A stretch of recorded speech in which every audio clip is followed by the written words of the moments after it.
Good morning बच्चों। ये class 11th के लेक्चर रिकॉर्ड कर रहे हैं, ठीक है। और क्लास 11th में इससे पहले वाले लेक्चर्स में क्या किया था? डिफरेंशिएशन पे बात कर रहे थे। और डिफरेंशिएशन में क्या पढ़ाया था? चेन रूल पढ़ाए थे, ठीक है। चेन रूल के कुछ बेसिक क्वेश्चन मैंने सॉल्व कराए थे। आज कुछ और मजेदार क्वेश्चंस चेन रूल में सॉल्व करते हैं, मतलब थोड़ा लेवल पे इंक्रीज करने की कोशिश करेंगे। बेसिक मैंने तुमको बता दिया है, चेन रूल बेसिक मैंने आपको बता दिया है। फिर भी आज मैं एकदम ऐसा स्टार्ट करूंगा जैसे मेरे को कुछ आता ही नहीं, मतलब मैं ऐसे स्टार्ट करूंगा जैसे मैं ये मान के रखूंगा कि तुम्हें कुछ आता नहीं है। एकदम बेसिक से बताना स्टार्ट करते हैं। देखते हैं, क्वेश्चन ही सीखना है। देखो बेसिकली, अरे यार मैंने व्हाइट बोर्ड रख दिया अच्छे से, जो भी है। मान लो क्वेश्चन है ऐसा, d अपॉन dt ऑफ ये होता क्या है? रूट ओवर कितना लेते हैं? t square plus 2t minus 3 root over t, ऐसा बोला गया है। क्वेश्चन में क्या बोला गया है? d upon dt of t square plus 2t minus 3 divided by root over t। अब पता है मैं ना कुछ भी लिख सकता हूँ, मैं क्वेश्चन कुछ भी लिख सकता हूँ, आपको डिफरेंशिएट करना पड़ेगा। अब देखते हैं भाई साहब कैसे करना है। तो फिर से तो मैं आपको स्टार्टिंग वाले क्वेश्चंस में दोनों तरीके बताऊंगा, लेकिन आपको एट द एंड ये समझ में आ जाना चाहिए कि दोनों तरीके जो हैं वो एक्चुअली में एक ही बात है, कुछ नया नहीं कर रहे। अच्छा, स्टार्ट कैसे करेंगे सर जी?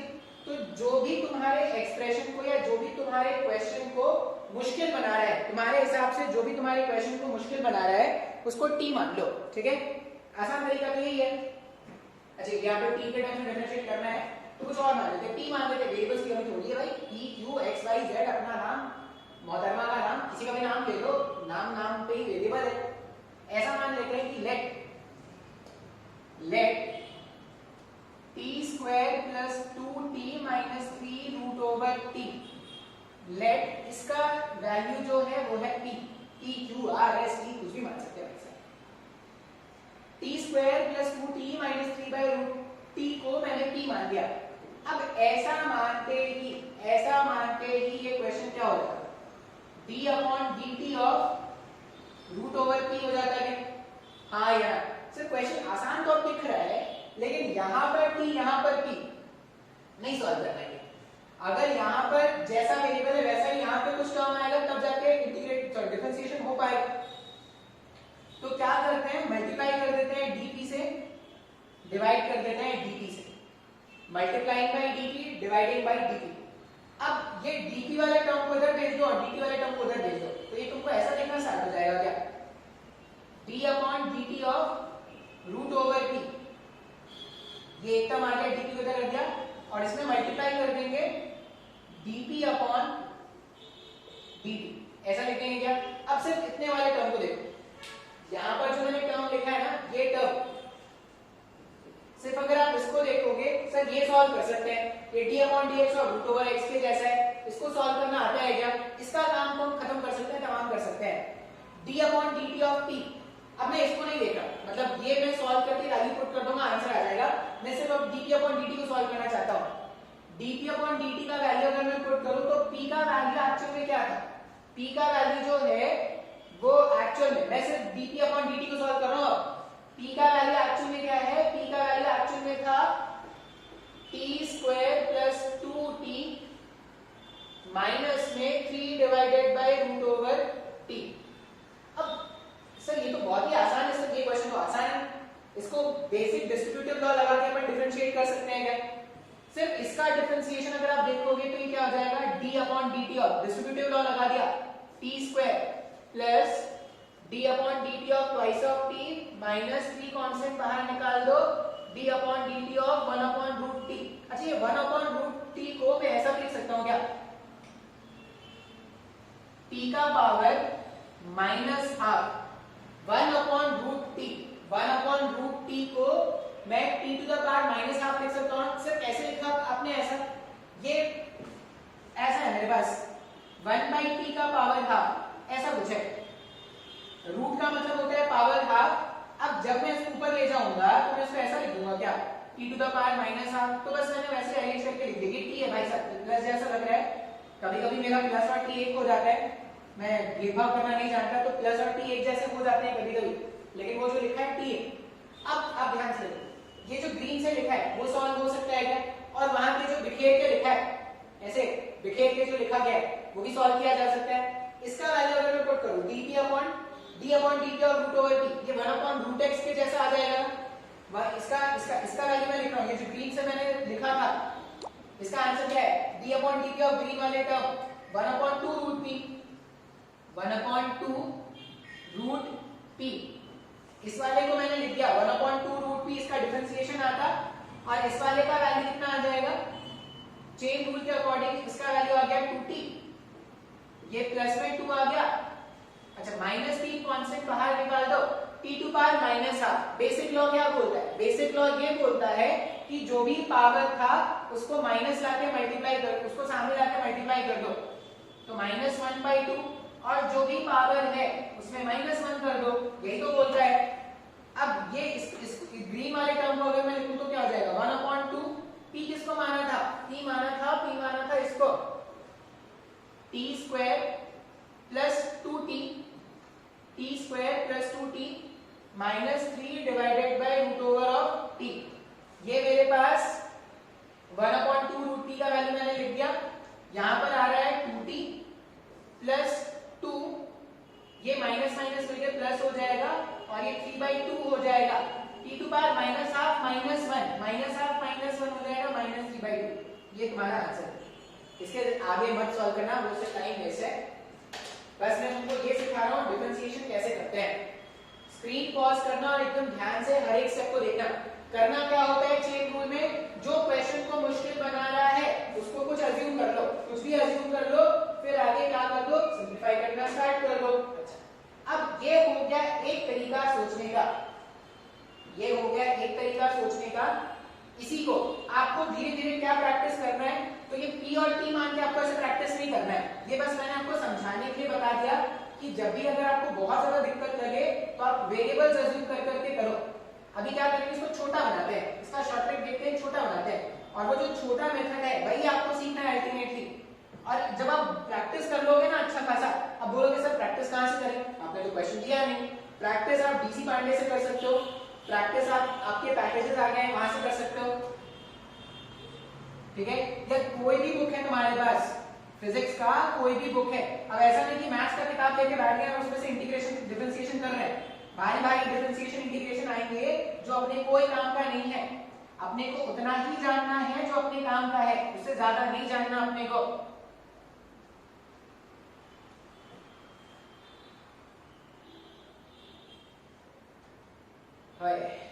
ठीक है, ये लिख दिया। अब इसको सॉल्व करने का एक और तरीका देखते हैं। इसको सॉल्व करने का एक और तरीका क्या है, फिर से वो t और p मानना इस बार नहीं चाहेंगे, इस बार क्या करेंगे, जो मुश्किल बना रहा है ना उसी के टर्म्स में डिफरेंशिएट करेंगे। ध्यान से, ये पूरा जो रूट के अंदर टर्म है यही तो मुश्किल बना रहा था ना, तो जो मुश्किल बना रहा है उसी के टर्म्स में डिफरेंशिएट कर दो। इसको मैं ऐसा लिख देता हूं, d अपॉन d ऑफ, ये मुश्किल बना रहा था तो उसको मैंने लिख दिया t square plus 2t minus 3 upon root t, ठीक है, ऑफ किसका डिफरेंशिएशन करना है अपने को, t square plus 2t minus 3 upon root t। अभी जो पहला टर्म है ना, ये ध्यान से देखो, तो जब ये t square 2t minus 3t को मैंने p माना था तो यही तो आया था ना d upon dt of root over p।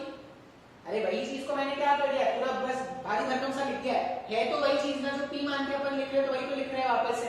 अच्छा, फिर क्या करना, यहां पर आपने जिसका डिफरेंशिएशन किया है उसको ऊपर ले जाना, उसको ऊपर ले जाना, तो ये कितना हो जाएगा, d upon t square plus 2t minus 3 upon root t, और नीचे लिख देना वापस से dt। अब आप ध्यान से, ये टर्म और ये टर्म में कैंसिल कर सकता था क्या, ये टर्म और ये टर्म क्रॉस मल्टीप्लिकेशन में कैंसिल हो जाता। जैसे आप ये दोनों टर्म को कैंसिल करोगे आप वापस ऊपर वाले स्टेप पे पहुंच जाओगे। तो मैथ्स में तो ये अलाउड है ना, सेम नंबर से मल्टीप्लाई करना, सेम नंबर से डिवाइड करना, तो सेम नंबर से मल्टीप्लिकेशन और सेम नंबर से डिवीजन अगर अलाउड है मतलब मैं ऐसा लिख सकता हूं ना। अब सिर्फ इतने पार्ट को देखो, इस वाले पार्ट को, और इसको रिलेट करो p और d अपॉन dt और रूट p। अब ऐसे एक बार में देखोगे ना कि अरे पापा इतना बड़ा टर्म, डर जाओगे भाई। लेकिन अगर तुम सोचोगे अरे नहीं सर ये तो p मान लेते हैं तो d upon dt of root p, ये तो बहुत ही आसान है। तो ये लिखा जा सकता है क्या? लेकिन अचानक से ऐसे देखोगे, रात को सोते सोते कभी इसको देख लिया, डर जाओगे, नींद चली जाएगी तुम्हारी।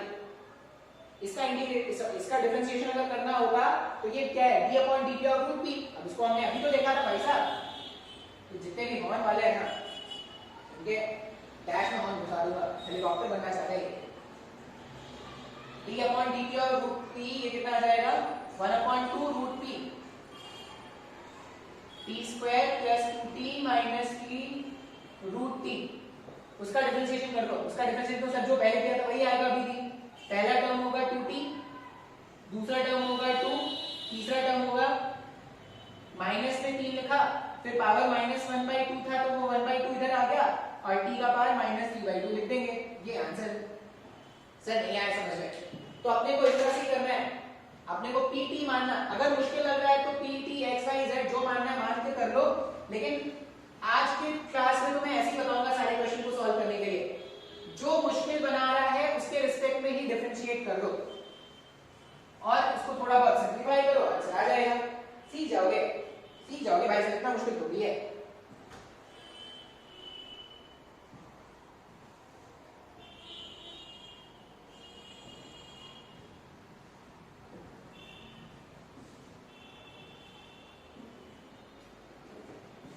व्हाइट बोर्ड रख करना बहुत मुश्किल है।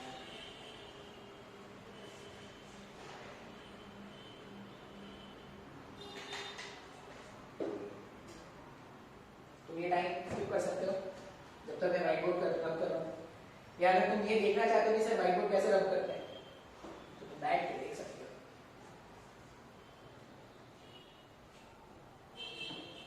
पता नहीं ये कैसे रब, पानी यूज करना चाहिए कोई नहीं।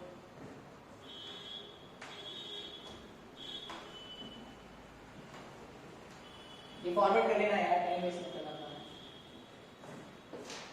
आगे मान लो क्वेश्चन है हमारे पास, कुछ भी क्वेश्चन लिख सकते हैं, d upon dx of sine square root over of, पता नहीं से कराया है क्या, साइन स्क्वायर कराया है, इसको tan स्क्वायर लिख देते हैं, sine d upon dx of tan square x square minus 2x। मान लो ये सॉल्व करना है, अपने को डिफरेंशिएशन बोला गया है d upon dx of tan square root over x square minus 2x। यहाँ पर एंगल का काम कौन कर रहा है, तो ये पूरा टर्म एंगल का काम कर रहा है। Root over of x square minus 2x जो है वो पूरा एंगल का काम कर रहा है। अब मुझे इसको सॉल्व करना है। इस क्वेश्चन को मैं ऐसा भी देख सकता हूँ क्या, d upon dx of tan x square minus 2x और पूरे का whole square, tan square x sin square x का मतलब क्या है, sin x का होल स्क्वायर, तो sin tan root over x square minus 2x का होल स्क्वायर। ये एंगल कभी चेंज नहीं होता, ये याद रखना। ऐसा नहीं कि sin x लिखा है एंगल चेंज करके sin x स्क्वायर कर दिया, ये गलत हो जाएगा। इस वाले टर्म को ऐसा लिख सकते हैं ना, बेसिक मैथ्स है, बेसिक तुम्हारा ट्रिग्नोमेट्री है। अब d upon dx of root over tan root over x, sorry d upon dx of tan root over x square minus 2x, इस तरह से लिख दिया मैंने। अब ये क्वेश्चन सॉल्व करना है। अगर यहाँ पर इतना भारी भरकम टर्म नहीं होके सिर्फ x स्क्वायर होता तो बहुत ही आसान था कि d upon dx of x square, मतलब इसको मैं x स्क्वायर के टर्म्स में अगर लिखूं तो ये क्वेश्चन बहुत ही आसान हो जाएगा। अब मैंने क्या बताया, जो क्वेश्चन को मुश्किल बना रहा है उसके टर्म्स में डिफरेंशिएट कर दो, ठीक है। ये dx को नहीं लिख रहे हैं, ये dx को नहीं लिख रहे, मैं लिखूंगा d अपॉन, ये पूरा ही क्वेश्चन को मुश्किल बना रहा है ना। अगर यहाँ पर मान लो ये इस पूरे को p मान लेते हैं तो d upon dt of p square solve करना बहुत ही आसान होगा। तो यहाँ पे लिख दो, ये जो क्वेश्चन को मुश्किल बना रहा था tan root over of x square minus 2x, आप ऐसा समझो कि आपने इस पूरे को p मान लिया है, तो यहाँ पे d upon dt of p square लिखना चाह रहे हैं, tan root over x square minus 2x का होल स्क्वायर। ये पहला टर्म आ गया, पहला टर्म ऐसा आ गया। अच्छा, अब जिसका डिफरेंशिएशन हो चुका है या जिसके रिस्पेक्ट में डिफरेंशिएशन कर चुके हैं उसको वापस से यहाँ पे लिख दो, d times of tan root over x square minus 2x। अब इसको देखो, यहाँ पे tan के साथ अगर ये नहीं होगी, बहुत अगर सिंपल सा फंक्शन होता तो आराम से इंटीग्रेशन डिफरेंशिएशन कर सकते थे क्या। जैसे यहाँ पर root over x square minus 2x नहीं होंगे, x होता, y होता, कुछ होता, सिर्फ tan x होता, तो बहुत ही आसान था क्या। तो आसान बनाने के लिए क्या करेंगे, जो मुश्किल बना रहा है उसके रिस्पेक्ट में इसका डिफरेंशिएशन कर दो, एक्स स्क्वायर माइनस एक्स। अब जिसके रिस्पेक्ट में डिफरेंशिएशन किया है उसको वापस से न्यूमरेटर में ले जाओ, एक्स स्क्वायर माइनस 2x।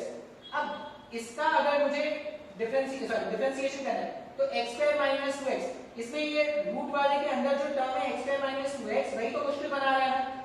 तो नेक्स्ट इंटीग्रेशन, नेक्स्ट डिफरेंशिएशन जो होगा वो एक्स स्क्वायर माइनस 2x के टर्म्स में होगा, और फाइनली क्या कर देंगे, D x square minus 2x का डिफरेंशिएशन dx के टर्म्स में। एक बार अगर तुमने ये लिखना सीख लिया ना तो फिर क्वेश्चन सॉल्व करना बहुत ही आसान है। एक एक करके देखते हैं, एकदम स्टेप बाय स्टेप देखना कि कैसे मैंने लिखा है। मुझे ये सॉल्व करना है, अल्टीमेटली मुझे सॉल्व करके क्या लाना है, d upon dx of tan root over x square minus 2x का होल स्क्वायर, मुझे ये सॉल्व करना है। अब तुम सबसे पहले सोचो कि ये पूरा टर्म नहीं होके अगर सिंपल होता कोई एक वैल्यू होता, मान लो p, इस पूरे को अगर मैं p लिख देता तो d upon dp of t square solve करना बहुत ही आसान होता है। अगर यहाँ पर p मान रहे हो तो यहाँ पर भी तो p लाना पड़ेगा ना। इसलिए मैंने क्या बोला, जो क्वेश्चन को मुश्किल बना रहा है उसी के टर्म्स में उसको डिफरेंशिएट करो।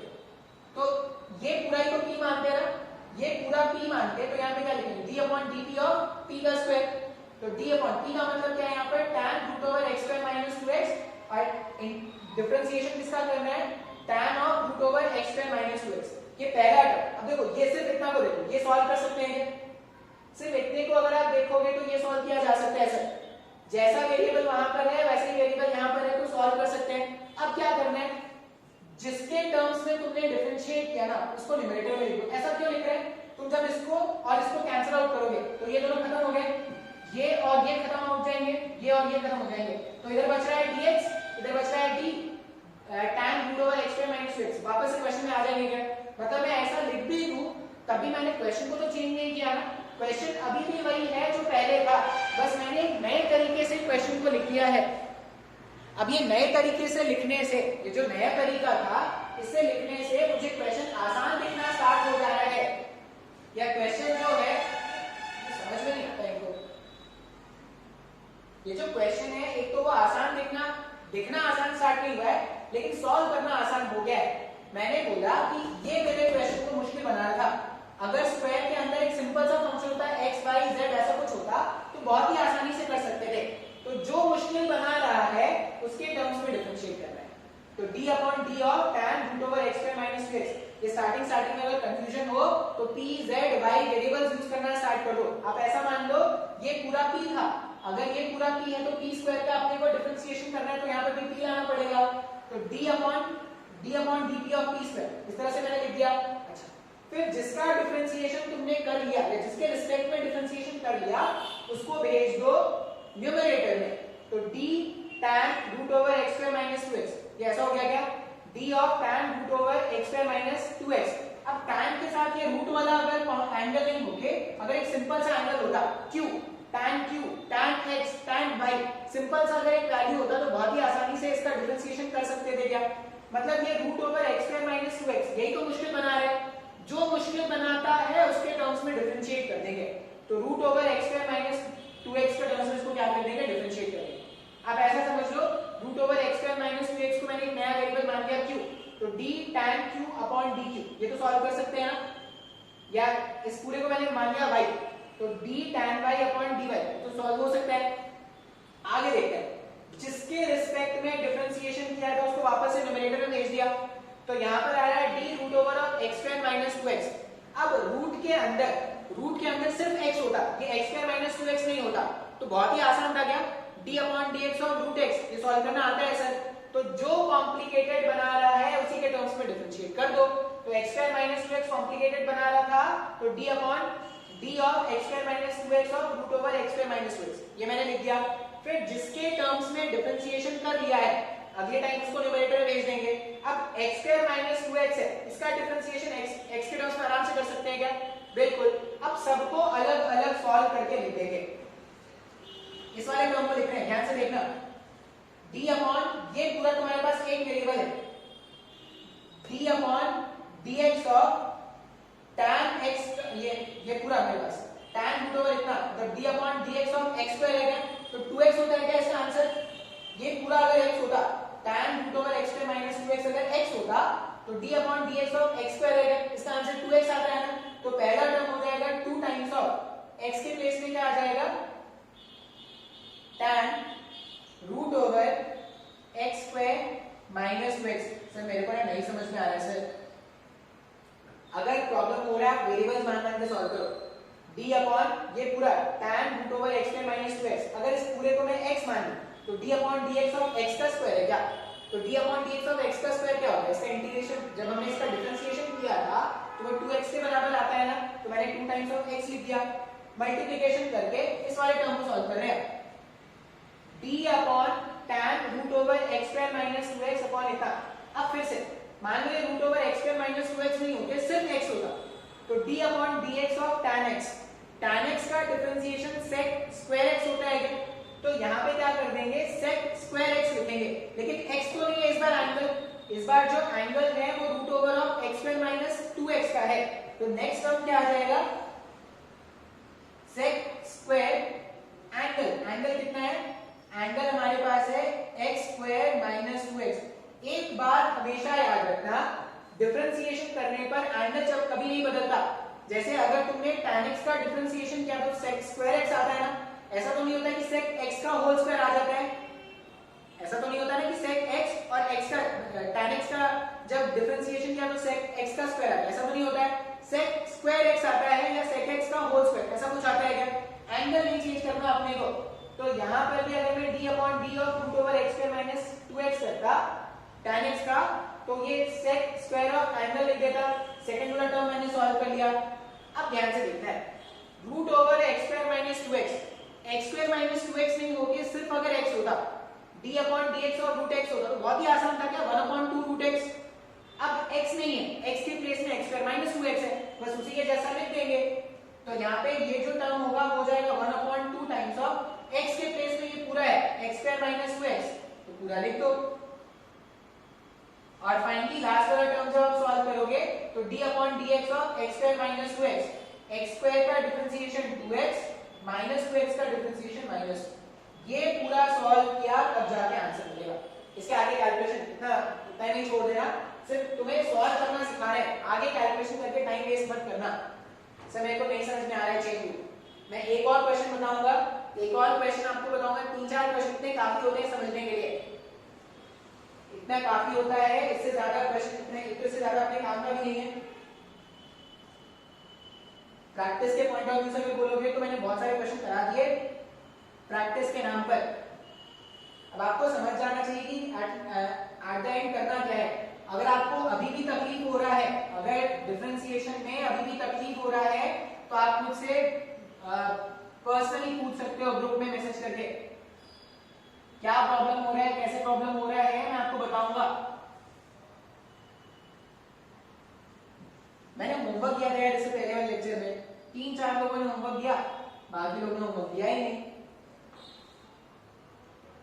ऐसे कैसे चलेगा। अगर पढ़ाई करना है तो अच्छे से पढ़ाई करो। मेरे को पता है कि तुम लोग के साथ बहुत ही अन्याय हुआ कोरोना काल में, क्या क्या उम्मीदें लगा कर तुम लोगों ने रखा होगा, यहाँ जाना है, वहां जाना है, सर इसके पास जाना है, सर ये खाना है, वो खाना है, ये मूवी देखनी थी, वो देखनी थी, इसको लेके जाना था, उसको लेके जाना था, सब गुड़ गोबर हो गया, लेकिन पढ़ाई तो नहीं छोड़ सकते। टाइम मिल जाएगा, मेडिकल होने के बाद जाएंगे। नेक्स्ट क्वेश्चन देखो कैसा है, तुम कुछ भी क्वेश्चन चाहो तो बना लो, कुछ भी क्वेश्चन, कोई भी क्वेश्चन मन करे, जो मन करे वो बना लो, सब क्वेश्चन सॉल्व कर सकते हैं। d upon dx of root tan 3x plus 2 का स्क्वायर, ऐसा है। d upon dx of root tan 3x plus 2 का होल स्क्वायर। बात समझ में आ रहा है? इसका अपने को डिफरेंशिएशन करना है। लास्ट क्वेश्चन है, एकदम ध्यान से देखना कि कैसे कैसे सॉल्व करेंगे, और मैं सिर्फ शॉर्ट ट्रिक से करूंगा, मैं बताता चलूंगा, आपको ध्यान से समझना है, एक एक बात को, हर एक बात को समझना है। अब ये पूरा क्वेश्चन जब पहली बार मैंने जब क्वेश्चन देखा ना, तो मेरे मन में आया कि सर ना रूट के अंदर ना इतना भारी सा टर्म नहीं होता ना, तो क्वेश्चन बहुत ही आसान होता। मतलब पहले टाइम डिफरेंशिएशन किसके रिस्पेक्ट में करेंगे, जो रूट के अंदर का टर्म है उसके रिस्पेक्ट में करेंगे क्या? तो मैं पहला स्टेप पता है क्या लिखूंगा? पहला स्टेप ये लिखूंगा, d upon d of tan 3x plus 2 का whole square, d upon d of this term, इसका डिफरेंशिएशन करूंगा मैं, मतलब इसके रिस्पेक्ट में डिफरेंशिएशन करने वाला हूं, किसका? तो root over of tan 3x plus 2 के होल स्क्वायर। अब आप ऐसा समझ लो कि ये अगर t होता तो पहला टर्म क्या बन गया? d upon dt of root over t बन गया गया। तो पहला टर्म तो सॉल्व करना आसान है, पहला टर्म आराम से सॉल्व कर सकते हैं। फिर क्या करना है सर? जिसके रिस्पेक्ट में डिफरेंशिएशन हो गया है आप उसको न्यूमरेटर में ले जाओ।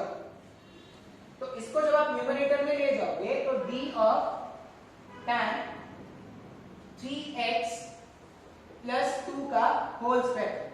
अब फिर से सर यहाँ पे क्या है ना, अगर यहाँ पे ये भारी सा टर्म होता ना 3x प्लस 2 का होल स्क्वायर नहीं होता ना, तो मैं डिफरेंशिएशन कर सकता था। मतलब यहाँ पे d भारी कौन बना रहा है, मुश्किल कौन बना रहा है? 3x प्लस 2 का होल स्क्वायर मुश्किल बना रहा है क्या? जो मुश्किल बना रहा है उसी के टर्म्स में डिफरेंशिएट करना होता है। तो नेक्स्ट टर्म क्या होगा? डिफरेंशिएशन करेंगे 3x प्लस 2 के होल स्क्वायर के टर्म्स में। d tan 3x प्लस 2 का होल स्क्वायर का डिफरेंशिएशन d 3x प्लस 2 के होल स्क्वायर के रिस्पेक्ट में।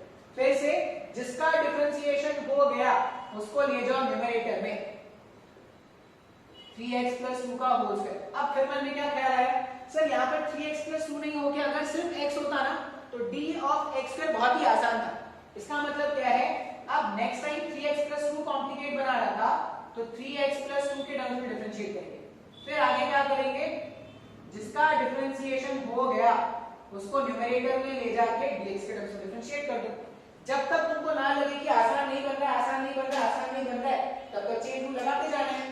एक बार तुमको नहीं लगे कि नहीं अब तो सॉल्व कर सकते हैं, बस वहां पे चेन रूल लगाना बंद कर दो। पहला टर्म देखो, d अपॉन ये मान लो, ये पूरा जो टर्म था tan 3x प्लस 2 का होल स्क्वायर, इस पूरे को अगर मैं t मान लूं तो d upon dt of root over t, tan 3x plus 2 के होल स्क्वायर को अगर मैं t मान लूं तो d upon dt of root over t, तो इस पहला टर्म क्या हो जाएगा? 1 डिवाइडेड बाय 2 रूट t हो जाएगा। और t का मतलब क्या है? यहाँ पर क्वेश्चन के हिसाब से t का मतलब है tan 3x plus 2 whole square. पहला टर्म मैंने लिख दिया, सिर्फ इसको सब सॉल्व करते तो ऐसा टर्म आ जाता।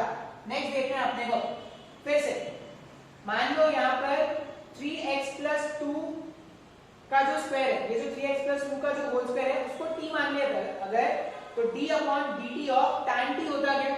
tan t का डिफरेंशिएशन sec स्क्वायर t होता है, मतलब इसके प्लेस में मैं क्या लिख पाता? sec square t।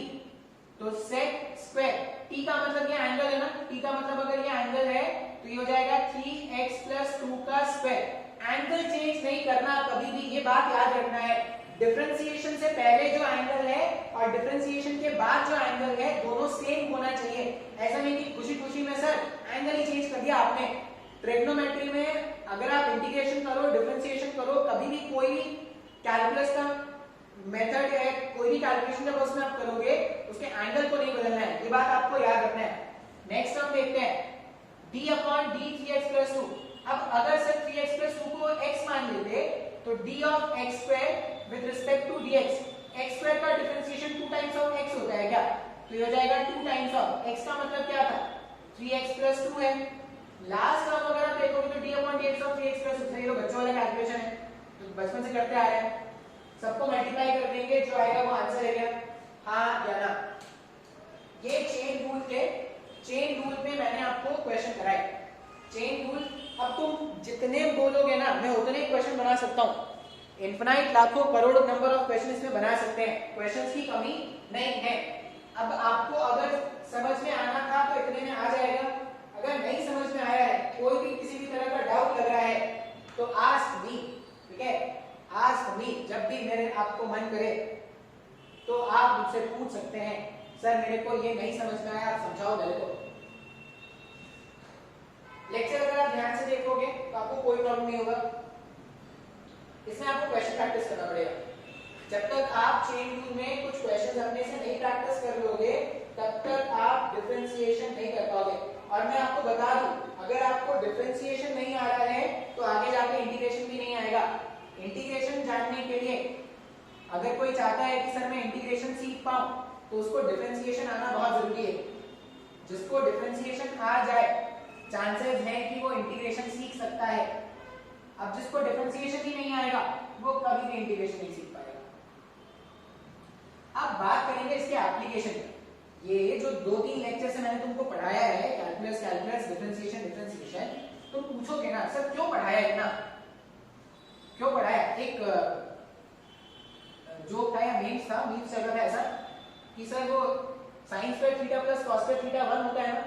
हाँ, मैथ्स के टीचर से पूछा गया sir sin square theta plus cos square theta 1 होता है ना। हाँ सर इस फॉर्मूले को यूज करके कोरोना का वैक्सीन कैसे बनाएंगे, टीचर से ऐसा पूछा गया।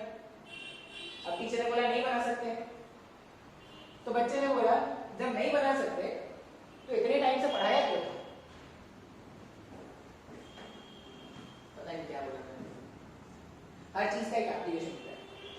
मतलब अगर आप स्टूडेंट हो ना तो यहाँ पर व्हाइट बोर्ड में ऐसा कुछ भी नहीं पढ़ाया जाएगा तुमको जिसका एप्लीकेशन तुमको आगे जाके ना मिले। जो भी मैं पढ़ाऊंगा ना मेरे एक्सपीरियंस पे तो मान सकते हो ना कि हो सकता है मैं थोड़ा जूनियर जैसा दिखता हूँ लेकिन अच्छा खासा एक्सपीरियंस है भाई साहब मेरे को। 5 साल से मैं इस फील्ड में 5 साल से बच्चों को पढ़ा रहा हूँ। 5 साल से पढ़ा रहा हूँ तो थोड़ा बहुत एक्सपीरियंस है, पता है एग्जाम में क्या आता है क्या नहीं आता है, किस लेवल का किसको क्या बताना है, सब आता है। तो कहानी मेरे बारे में। अब इसका एप्लीकेशन देखते हैं। क्यों? क्योंकि जब तक आप एप्लीकेशन नहीं समझोगे ना सब बेमतलब है। सिर्फ डिफरेंशिएशन कर रहे हैं, क्यों कर रहे हैं भाई साहब डिफरेंशिएशन।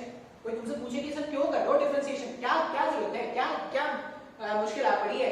डिफरेंशिएशन नहीं आएगा तो क्या मार्केट में जाके बैगन नहीं खरीद पाएंगे क्या? ऐसा नहीं, बैगन तो तुम अभी भी खरीद पा रहे हो, बाद में खरीद पाओगे। डिफरेंशिएशन जानने से क्या होगा, तो थोड़ा दिमाग विकसित हो जाएगा। दिमाग कैसे विकसित होगा, तुमने क्लास 10th में एक चैप्टर पढ़ा था जिसमें सरफेस एरिया वॉल्यूम कोन टोन ऐसा फाइंड करते थे। तुमको तुम्हारी टीचर ने बोल दिया कि भाई कोन का वॉल्यूम है 1/3 पाई आर स्क्वायर एच। तुमने बोला कि हाँ टीचर ने बोला है, सही बोला होगा। तुमने पूछा था कि उससे क्यों, तुमने अपने टीचर से पूछा था sir 1/3 pi r square h आपको कैसे पता चला सर, आपके दादाजी ने आपको बताया था क्या? तुमने कभी पूछा अपने टीचर से? नहीं। फॉर्मूला जान लेना मैथ्स नहीं है, या फिजिक्स में फॉर्मूला जान लेना साइंस नहीं है। फॉर्मूला के पीछे की कहानी जाननी है कि फॉर्मूला आया कैसे। अब जब तक तुम्हारे पास ये क्यूरियोसिटी नहीं है कि ये आया कैसे सर, तुम एक अच्छे स्टूडेंट नहीं बन पाओगे। तुमसे तुम्हारे टीचर ने बोला कि स्फीयर जो है, स्फीयर का वॉल्यूम होता है 4/3 पाई आर क्यूब। तुमने कभी क्वेश्चन किया क्यों? तुम्हारे मन में कभी आया क्यों होता है सर ऐसा, या बस होता है गीता में लिखा है सर, कुरान में लिखा है सर, ऐसा होता है? अरे नहीं भाई साहब, सबका एक लॉजिकल आंसर है। अब लॉजिकल आंसर है तो वही लॉजिक अपन क्या करेंगे, सीखेंगे। अब अपने को डिफरेंशिएशन इंटीग्रेशन क्यों सीख रहे हैं, क्योंकि जो उस तरह के कैलकुलेशंस थे पाई आर स्क्वायर एच और ये सब जो आ रहा था वो क्यों आ रहा था, कैसे आ रहा था, वो सीखने वाले। तो डिफरेंशिएशन का एप्लीकेशन देखते हैं। एप्लीकेशन ऑफ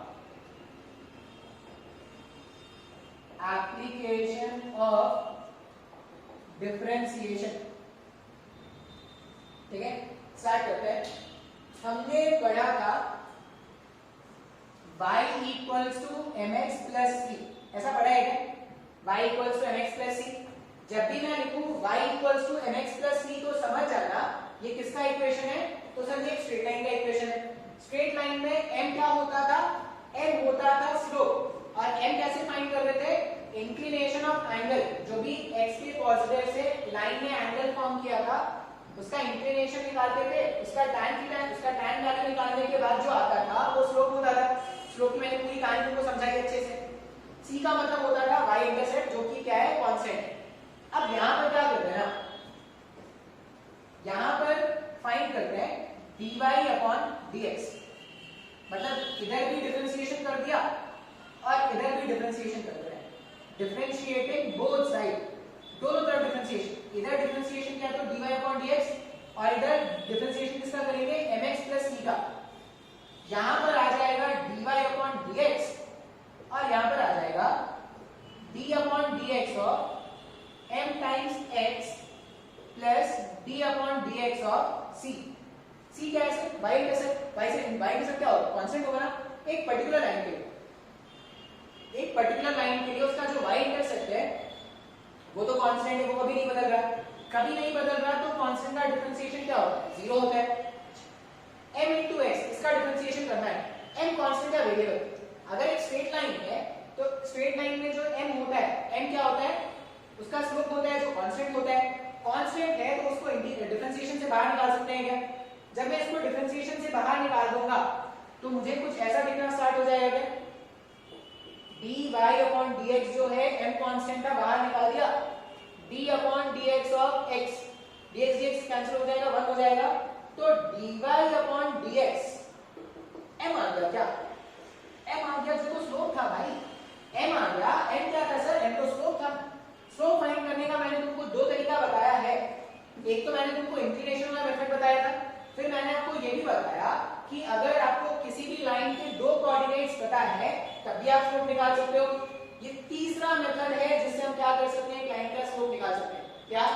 कभी भी y = mx + c के फॉर्मेट का इक्वेशन है या कभी भी किसी स्ट्रेट लाइन का इक्वेशन तुमको दे दिया जाए, वहां से अगर तुम dy/dx कैलकुलेट करोगे, इसका मतलब तुम क्या कर रहे हो? उस लाइन का स्लोप फाइंड आउट कर रहे हो। कभी भी अगर एक लाइन का इक्वेशन गिवन था y = mx + c, तुमने कैलकुलेट किया dy/dx, तो ये dy/dx एक्चुअल में क्या है? उस dy/dx का मतलब है तुम उस लाइन का स्लोप कैलकुलेट कर रहे हो। बात समझ में आ रहा है क्या? अब अगर एक स्ट्रेट लाइन है, स्ट्रेट लाइन का स्लोप हमेशा कांस्टेंट होता है क्या? किसी भी फॉर्मेट में। ये कौन वालों को समझ में नहीं आ रहा क्या? उड़ के कहां जाना है इनको? अब तुम कोई भी लाइन देख लो, कोई भी एग्जांपल देख लो, मान लो मैं बोलूं कि एक एग्जांपल लेते हैं। एग्जांपल क्या है? कोई भी एक इक्वेशन लिख लेते हैं। इक्वेशन क्या है? मान लो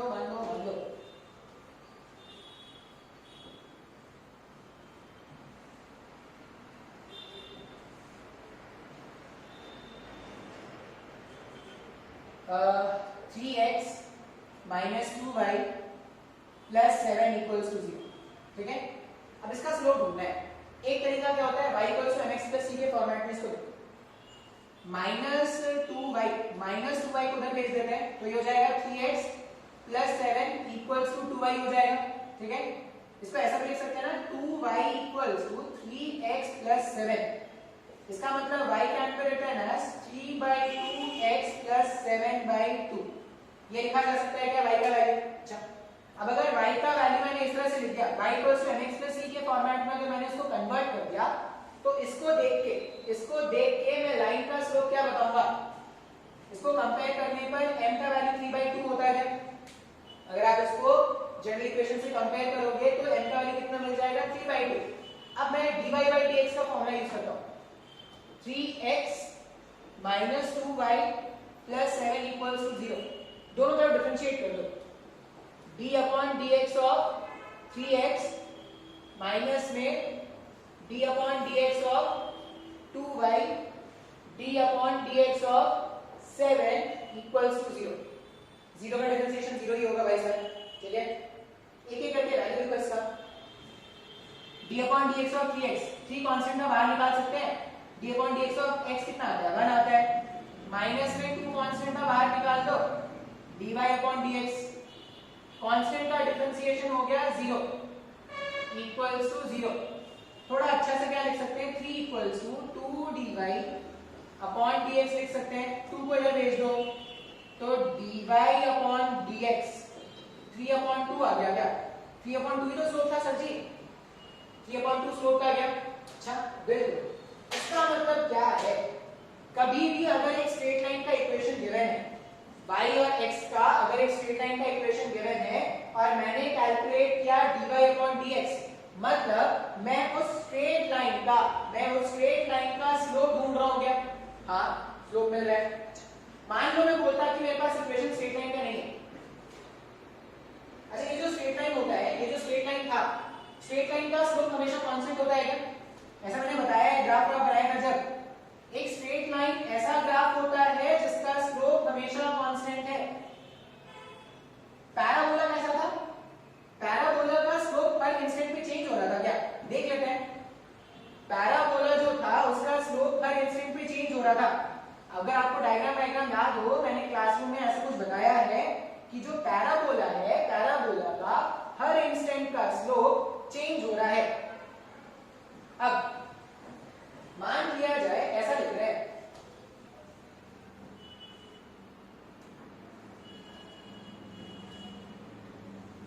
इस तरह का पैराबोला था। अगर ये पैराबोला था, ये भीख मांगता हो पैराबोला, ये भीख मांगता हो पैराबोला की इक्वेशन क्या था? x के में पॉजिटिव और नेगेटिव दोनों वैल्यूज ले सकता हूं, y सिर्फ पॉजिटिव रह गया, तो इसका इक्वेशन ऐसा बना था क्या? y = x²। अब तुम अगर अलग अलग पॉइंट्स पर स्लोप देखोगे, अलग अलग पॉइंट्स पर अगर स्लोप देखोगे, तो देखो यहां पर स्लोप देख के तो स्लोप एंगल लिखना है, यहां पर देखोगे तो स्लोप एंगल लिखना है, यहां पर देखोगे तो स्लोप एंगल लिखना है। मतलब जब मैं ओरिजिन से इंफिनिटी की तरफ भाग रहा हूं तो हमेशा स्लोप बढ़ता जा रहा है, हाँ या ना? अच्छा, देखते हैं। y = x², y = x² है, दोनों तरफ डिफरेंशिएट कर देते हैं x के रिस्पेक्ट में, तो पहला साइड हो जाएगा dy/dx और दूसरा साइड 2x हो जाएगा क्या? ये dy/dx को स्लोप लिखा था क्या? n = 2 टाइम्स ऑफ x आ रहा है। अब ध्यान से, यहां से यहां जाते वक्त x का वैल्यू इंक्रीज हो रहा है, x का वैल्यू इंक्रीज हो रहा है तो स्लोप का वैल्यू इंक्रीज हो रहा है। देखो यहां पे भी हो रहा है क्या? n = 2x आया, मतलब तुम जैसे जैसे ओरिजिन से दूर भागोगे स्लोप का वैल्यू इंक्रीज होता जा रहा है क्या? हाँ या ना? इसका मतलब क्या है कि वो जो dy/dx का कांसेप्ट है वो मुझे सिर्फ स्ट्रेट लाइन का स्लोप देगा क्या, या किसी भी इक्वेशन का स्लोप दे सकता है? ये जो इक्वेशन अपन लिख रहे हैं, अभी तक मैंने जितना भी तुमको क्वेश्चन कराया, जिसमें मैं बोल रहा था कि y = √x है, y = 3x² + 2 है, कुछ भी है, वो सब क्या है? एक्चुअली उन सबके ग्राफ बना सकते हैं ना, x और y में ग्राफ बनाया जा सकता है। अब वो जो ग्राफ बना है, उस ग्राफ का अगर तुमको स्लोप कैलकुलेट करना होता तो तुम सिंपली क्या कर दोगे? dy/dx। जैसे ये इक्वेशन है ना, y = x², इसका मैं ग्राफ बना सकता हूं। अब मैं चाहता हूं कि x = 2 में मैं चाहता हूं कि जब x का value, if x = 2 find m, मैं ये चाहता हूं कि जब x का वैल्यू 2 है तो m का वैल्यू कितना होगा ये बताया जाए। अब मुझे पता है कि y जो है वो x² है, अब m का मतलब है इस वाले ग्राफ का स्लोप जानना है, जब x कोऑर्डिनेट कितना है 2, तो मैं dy/dx कैलकुलेट कर सकता हूं क्या? जब मैं dy/dx कैलकुलेट करूंगा तो एक्चुअली में मैं क्या कैलकुलेट कर रहा हूं? dy/dx कैलकुलेट कर रहे हैं, मतलब वो जो ग्राफ है उसका स्लोप फाइंड कर रहे हैं। अब सिंस ये पैराबोलिक था, हर इंस्टेंट पे इसका जो स्लोप है उसका वैल्यू अलग अलग आ रहा है क्या? अब x का वैल्यू चेंज करो, स्लोप का वैल्यू चेंज हो जाएगा। स्ट्रेट लाइन होता तो यही स्लोप क्या आ रहा था? कांस्टेंट आ रहा था। पैराबोला होगा, कोई भी कर्व होगा, उसका स्लोप हर पॉइंट पे क्या होगा? चेंज होगा। जैसे यहाँ पर 2 × x हो रहा है, x के वैल्यू चेंज होंगे, स्लोप का वैल्यू चेंज होता जाएगा। अब क्वेश्चन पूछता है आपसे कि x का वैल्यू जब 2 है तब स्लोप बताओ, तो जब x के प्लेस में 2 पुट कर दोगे तो स्लोप 4 आ जाएगा, हाँ या ना? तो तुम आज के बाद से ये समझ लो, आज के बाद से क्या समझ लो कि कोई भी रिलेशन लिखा है y = √tan x, y = √tan x, और कोई तुमको बोल रहा है कि डिफरेंशिएट करो, y = √tan x लिखा है और किसी ने तुमको बोला कि तुम dy/dx फाइंड करो, इसका मतलब dy/dx तुम कैलकुलेट कर रहे हो, इसका मतलब तुम क्या फाइंड कर रहे हो? तो फाइंड कर रहे हो इससे जो ग्राफ बनता, इसका जो ग्राफ बनता उसका स्लोप फाइंड कर रहे हो। सब मेरे को नहीं समझ में आया अभी? हम क्या बोल रहे हैं कि अगर स्ट्रेट लाइन है, अगर स्ट्रेट लाइन है तो स्लोप फाइंड करना आता है, लेकिन सिर्फ स्ट्रेट लाइन का ही स्लोप होगा क्या? नहीं। अगर ग्राफ इस तरह का है तो हर पॉइंट पे देखो अलग अलग स्लोप बन रहा है, यहाँ पे इंक्लिनेशन ऐसा है, यहाँ पे इंक्लिनेशन है, यहाँ पे इंक्लिनेशन अलग है, तो अगर इंक्लिनेशन चेंज हो रहा है मतलब स्लोप का वैल्यू चेंज हो रहा है। अब स्ट्रेट लाइन में तो इंक्लिनेशन कांस्टेंट था, फाइंड करने का तरीका है। इस तरह कर्व्स में कैसे ढूंढेंगे? तो कर्व में अगर कभी भी आपको स्लोप का वैल्यू ढूंढना है तो आप वहां पे क्या करोगे? dy/dx कैलकुलेट कर लोगे। अब dy/dx का जो भी वैल्यू आया, जैसे यहाँ पे dy/dx कैलकुलेट कर सकते हैं, अब कोई तुमसे पूछता कि जब x का वैल्यू 0 है तब स्लोप का वैल्यू बता दो, तो x की प्लेस में 0 पुट करके जो भी आता है वो स्लोप का वैल्यू हो जाता है। बात समझ में आया है क्या? तो what is the application of differentiation? ये जो हमने आज से 2-3 लेक्चर पहले तक जो भी कैलकुलेशन किया था उसका मोटिव बस यही है कि y और x का जो ग्राफ बनता, y और x का जो ग्राफ बनता, उस ग्राफ का मुझे स्लोप जानना है। अब अगर कर्व है, अगर स्ट्रेट लाइन था y = mx + c के फॉर्मेट का इक्वेशन है तो स्लोप कांस्टेंट है, 1000 तरीके हैं फाइंड करने के। लेकिन अगर कर्व है तो वहां पे क्या करेंगे? मेथड ऑफ डिफरेंशिएशन यूज करेंगे। y और x में कैसा भी रिलेशन दे दिया जाए, आसान रिलेशन दे दिया जाए, कॉम्प्लिकेटेड दे दिया जाए, कुछ भी हमारे अर्नब जी ऐसे चलाते हैं, कुछ भी y = x³ - x²। अब ऐसा क्वेश्चन देके अर्नब जी बोले कुछ भी, हाँ भाई कुछ भी, तुम कुछ भी दे दो ना, तुम इसका स्लोप बता सकते हो। क्या करना है? सिंपल तुमको dy/dx कैलकुलेट कर लेना है। तो dy/dx कैलकुलेट करोगे तो 3x² - 2x हो जाएगा। अब x का कोई भी वैल्यू दे दिया जाए, बोला जाए कि x = 1 पे स्लोप बताओ, x की प्लेस से 1 पुट करो, उसका वैल्यू आ जाएगा। तो कभी भी y और x में जो रिलेशन गिवन है, y और x में जो रिलेशन गिवन है उसको यूज करके ग्राफ बना सकते हैं। अब ये बहुत ही विचित्र ग्राफ है, x³ - x²। स्ट्रेट लाइन का ग्राफ बनाने में डैश हो के हाथ में आ जाता है तो ये तो हालत खराब हो जाएगी। पैराबोला में भी तो अपन ने अपनी हालत खराब हो गई थी। तो ये सब तो सोचो और ज्यादा कॉम्प्लिकेटेड होगा। अब अगर और ज्यादा कॉम्प्लिकेटेड है तो पहले ग्राफ बनाओ, फिर टैंजेंट ड्रॉ करो, फिर स्लोप ढूंढो, हालत खराब हो जाएगी ना भाई साहब। तो हालत को ठीक करने के लिए या हालत को दुरुस्त रखने के लिए ही क्या बोल रहे हैं, कोई भी y और x में रिलेशन गिवन है, dy/dx फाइंड आउट कर लो, तुमको स्लोप मिल जाएगा। मतलब एप्लीकेशन ऑफ डिफरेंशिएशन क्या है? पूरी जो कहानी चली थी वो सिर्फ स्लोप फाइंड आउट करने की कहानी है। अब स्लोप बहुत इंपॉर्टेंट होगा क्योंकि ग्राफ बहुत इंपॉर्टेंट पार्ट है फिजिक्स का। बहुत सारे क्वेश्चन ग्राफ से बनेंगे, तो अगर तुमको ये सब कुछ समझ में आएगा तो तुम क्वेश्चन एनालाइज करना सीख जाओगे। बात समझ में आ रहा है? आज इतना ही रहने देते हैं। नेक्स्ट वाले क्लास में मैक्सिमम मिनिमम कंसेप्ट यूज करेंगे, इसमें भी आपको और भी कुछ बातें बताएंगे। ठीक है, आज इतना ही रहने देते हैं।